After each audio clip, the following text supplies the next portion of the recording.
This is the Read, Write, and Create podcast, the podcast where you get a bite-sized session of creative writing coaching from me, Lori L. Tharps. I'm a journalist and a former tenured college professor who moved to the south of Spain so I could live a global literary life.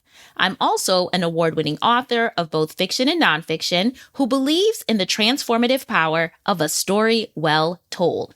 I created this podcast because I want to help as many BIPOC writers as possible get their stories out of their heads and into the world. Are you ready? Let's go. Hello, wordsmiths, storytellers, and scribes. Welcome back to our special Behind the Book season of the Read, Write, and Create podcast. This is actually our final episode of the season where we've been talking to and talking about the people who work in the book business and believe that books are a fundamental part of a functioning society. On today's episode, I'm going to be sharing two things. First, one last pep talk to wrap up this Behind the Book series, and then I want to share a few personal updates and updates about the show. So let's get into it, shall we? So, for today's pep talk, as the kind of capstone project for the Behind the Book series, I wanted to talk about what it means to be a literary activist, because at the end of the day, that's why I wanted to do this special season of the show. I wanted to show how all of us can use our love for reading and writing to become literary activists. That is, to do something to help protect and preserve the free-flowing circulation of books in society, much like many of the guests in this season. So, when I think about the guests that we had this season, including the literary ancestors that we talked about, it's actually pretty hard to draw the line between their activism and their writing. For example, David Ruggles, the first African American to own a bookstore, was also writing and printing his own pamphlets in his bookshop. Janine A. Cook, the owner of Harriet's Bookshop, also has a new novel coming out. She's a writer and a bookseller and actually coined that phrase that I love so much, word worker. She kind of looks at the entirety of what she does as word work, whether that's selling books or writing books.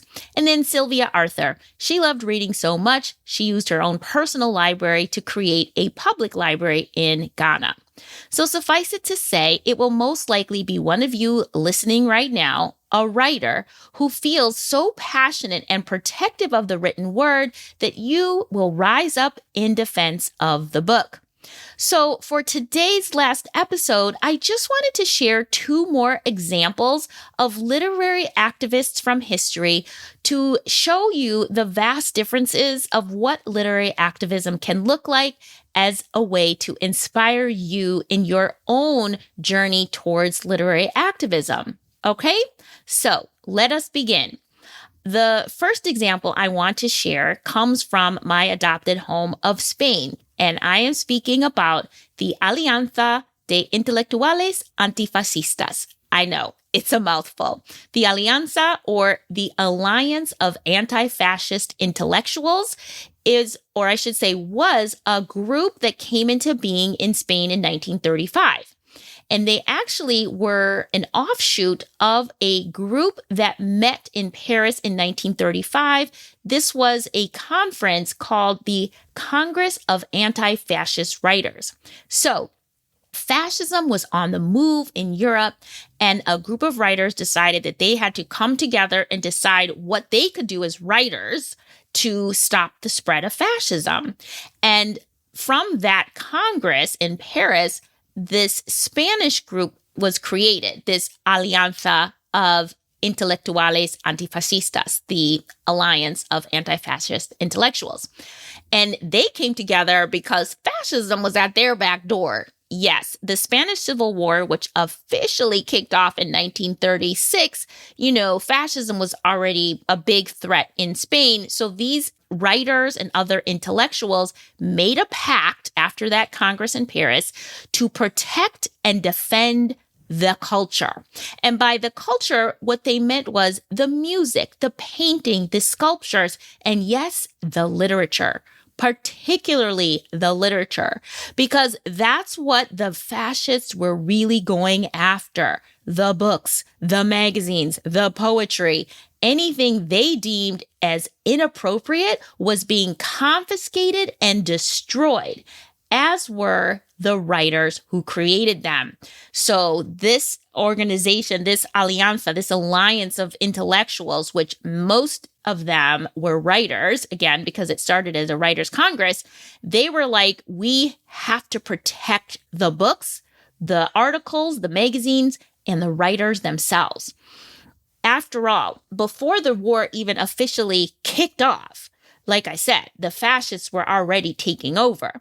The poet Federico Garcia Lorca had been assassinated. Why? Because he supposedly had leftist leanings, because he was gay. But that wasn't enough for somebody to just be plucked off the street and assassinated in a very public way. It's because Lorca was a writer. He was a poet. He was a playwright. He could disseminate these ideas to the masses because people watched his plays. People heard his poetry being performed. And he was executed by the fascists for that very reason. He was dangerous.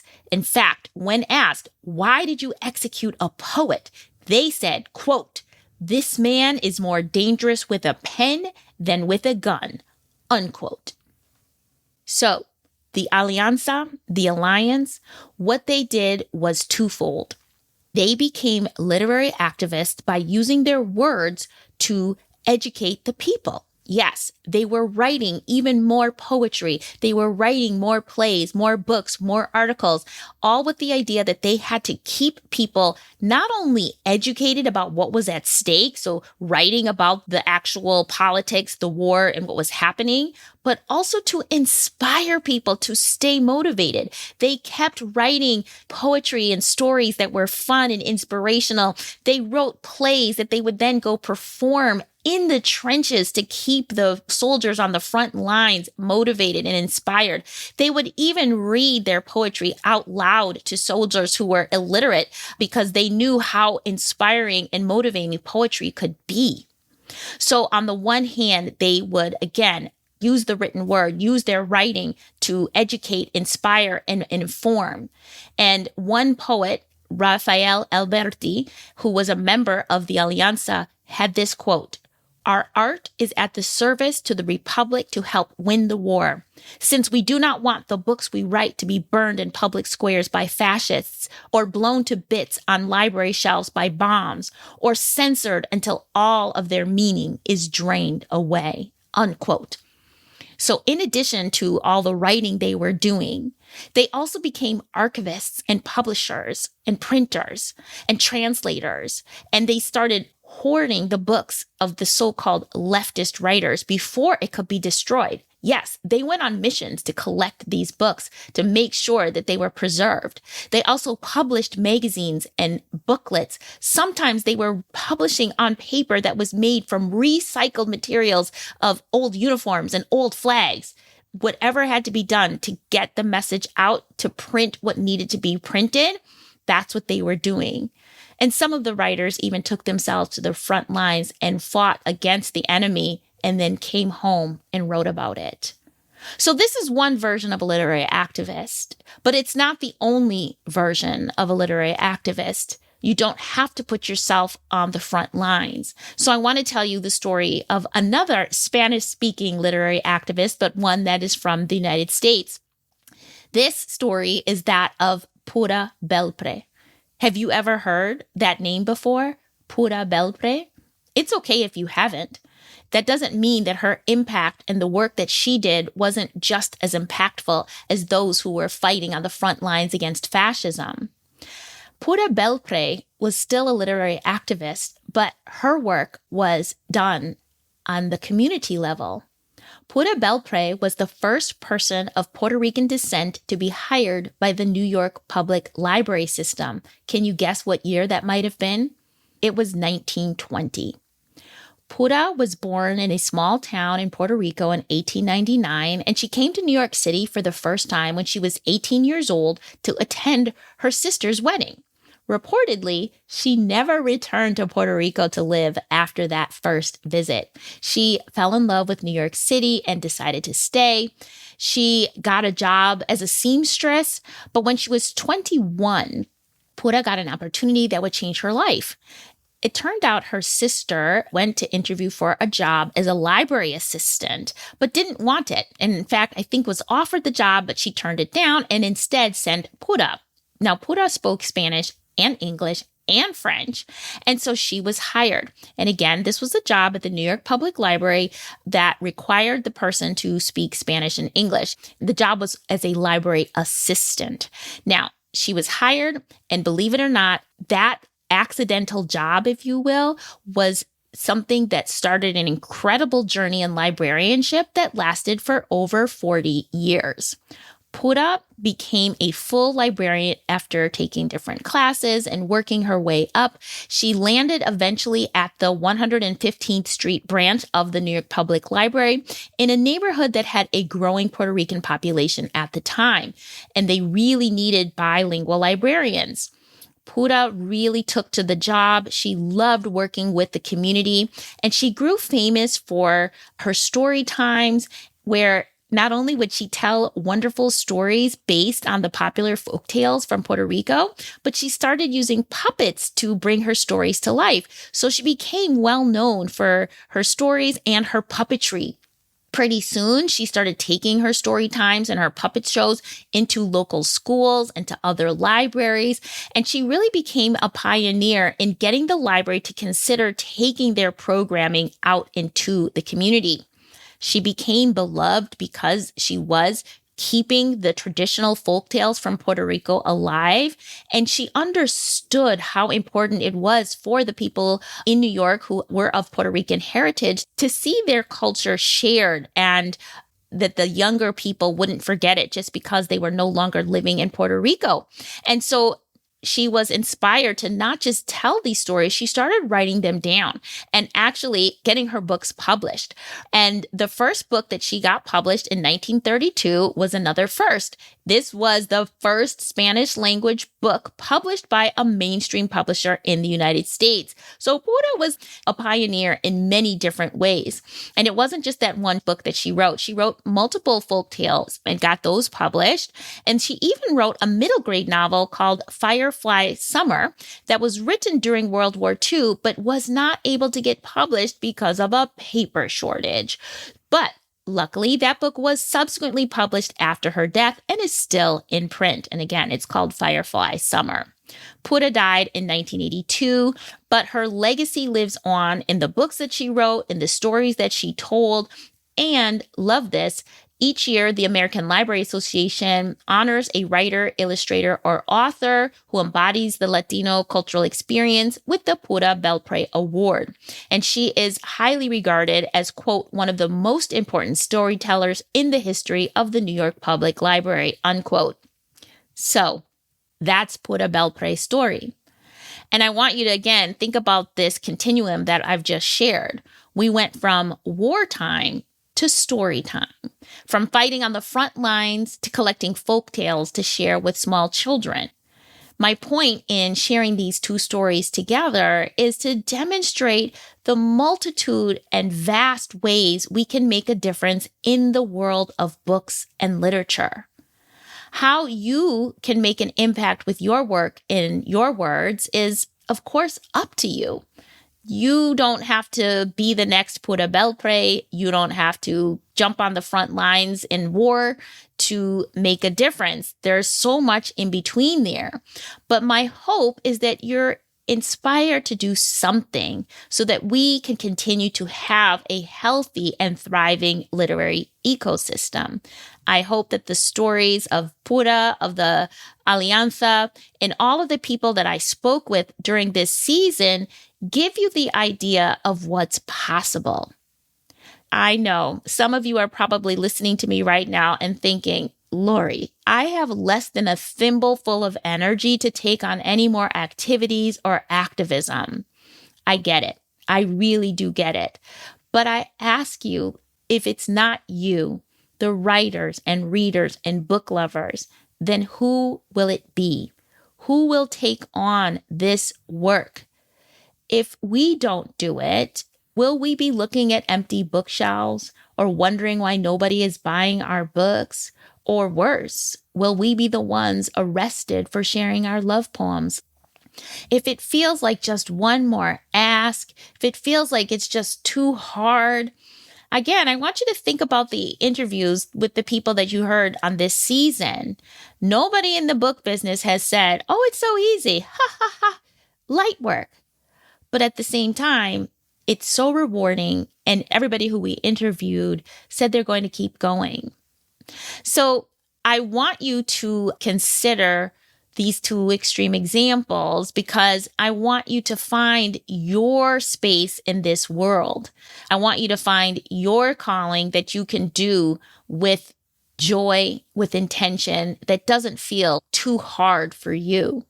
You could volunteer at your local library or elementary school. You could donate to literacy organizations, speak up and speak out against censorship. You could donate books to incarcerated individuals in community centers. You could collect the books of your people and create your own mini archive. You could host a book club. You could gift books to your friends and family. I mean, the opportunities for literary activism are endless, and it should speak to your heart. I mean, I want it to be easy for you, or let's say easier for you. But I think the most important thing that we can all do to make sure the literary ecosystem continues to thrive is to keep writing and keep reading. I believe in you, word workers. We got this. We can do this. Okay, people, this is officially the end of season 5 of the podcast, the end of our Behind the Books detour. I hope you enjoyed hearing from the guests we had on the show and learned something from their experiences. I know I did. So what happens now? I'm going to be taking my usual summer hiatus from the podcast because mama's got to rest and mama's got to write. And speaking of my writing, here's what my latest writing update is. First, I am finishing up the final draft of my next novel, and I hope that I will have some good news to share about it in season 6, so please send good juju my way. It's been almost 15 years since my last novel came out, so this really feels like a new beginning for me. But honestly, I wanted to be a novelist since I was 8 years old. I was, writing my stories on my antique Remington typewriter when I was 8, so trust and believe, I'm ready for my moment, okay? Now, speaking of my first novel, I'm actually going to be doing a little experiment this summer in that I'm going to be relaunching Substitute Me, that was my first novel, in honor of its 15th birthday. Substitute Me was released on August 15th, 2010, so I'm doing this relaunch campaign from July 1st to August 15th. It's kind of just an experiment, but at the same time, I'm a big believer in my own work. I think that Substitute Me is a great book club read. And I know that there are book lovers out there who, for the summer love a juicy domestic drama, which is what Substitute Me is. And so I'm going to assume that people who didn't know about the book in 2010 might love it now. And also, we didn't have Bookstagram or Book Talk or even the term book club fiction, which I firmly believe Substitute Me is. So I'm like, what would happen if I just relaunched this book? Because clearly it wasn't a bestseller, so there's lots of people who don't even know that it exists. And many people know me as a nonfiction writer. They know Hair Story, they know Kinky Gazpacho. So the fact that they don't even realize that I have written a novel, hey, it might be something they want to know. I got this idea because a college student from Drexel University, hey Maddie, recently read Substitute Me, liked it so much that she interviewed me for her college's online literary magazine. I was thrilled, and it just made me realize that my book is still brand new to somebody who never heard about it. I guess Maddie probably was about 5 years old when the book came out. So Maddie gave me the inspiration to actually relaunch the book because, again, until everybody in the world has read your book, it's still new to somebody. So Substitute Me is still available to purchase on bookshop.org, Barnes & Noble, Amazon, and most other online retailers. So if you want to watch this journey of relaunching a 15-year-old book, I'm going to be kind of chronicling the journey of relaunching a 15-year-old book on my YouTube channel at Literary Lori. And I'm doing this obviously because I'm all about fiction now, but also it's just something that I want to try. And if it does work for me, maybe other writers will be inspired to relaunch their books as well. So, always doing it for the community. Other ways you can stay in touch with me and my writing journey and what's going on is by getting on my newsletter, the Read, Write, and Create monthly newsletter. I always share a little bit about my personal writing journey, and I share 3 literary things to help you optimize your writing life. I will leave the link to that in the show notes. But yeah, that's what's going to be happening with me this summer. It's all about novel writing and novel promoting. The podcast obviously will be on hiatus until the fall. We will probably come back at the end of September or early October. Until that time, we have a backlog of amazing interviews with amazing writers, and I will probably be posting on the website links to different episodes that you might want to listen to together, like episodes with all of our YA writers, for example. So stay tuned to the website for that, and I will be back in the fall with brand new episodes.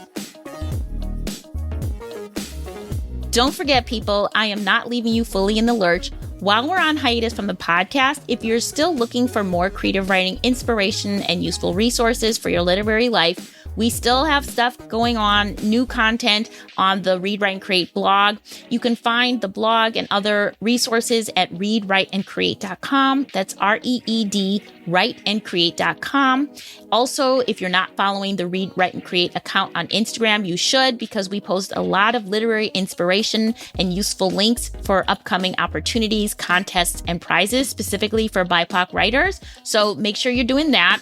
And we are at Read, Write, and Create on Instagram, but that's Read, Write, and CRE and the number 8. We will put a link in the show notes, of course. Now, one more thing before I let you go, I do want to say thank you so much. It's important for me to acknowledge those of you who are sending me virtual coffees via Buy Me a Coffee, sending me emails, leaving reviews. I can't tell you how much this support has made me decide to come back for season 6. I was really thinking that this might be my last season, but no, you guys have really convinced me to come back. If you want to keep supporting this podcast with small monetary donation, I would appreciate it because, by the way, I actually am going to have to buy new equipment this summer. I have literally worked my headphones and microphone to dust. I am not exaggerating. I've never bought new equipment. I started podcasting, I think in 2019, maybe 2018, 2019, and I have never bought new equipment. These great headphones and microphone. But honey, I think MacGyver would be proud of me. I'm not exaggerating. My headphones are being held together with duct tape. My microphone, you don't even want to see the shape it's in. It's ridiculous. I'm going to have to buy new stuff. I'm that person who wants to just use the same thing over and over again. So any donations will be going towards new equipment. So if you want to send a donation and literally put in there that it's for the mic and the headphones, I'll know you're a real one and I will appreciate it so very much. The Read, Write, and Create podcast is written and produced by me, Lori L. Tharps. Our editor is the marvelous Brad Linder, and our theme music is by Wataboy. Until the fall, my lovely writers, keep writing. The world needs more BIPOC stories written by BIPOC storytellers just like you.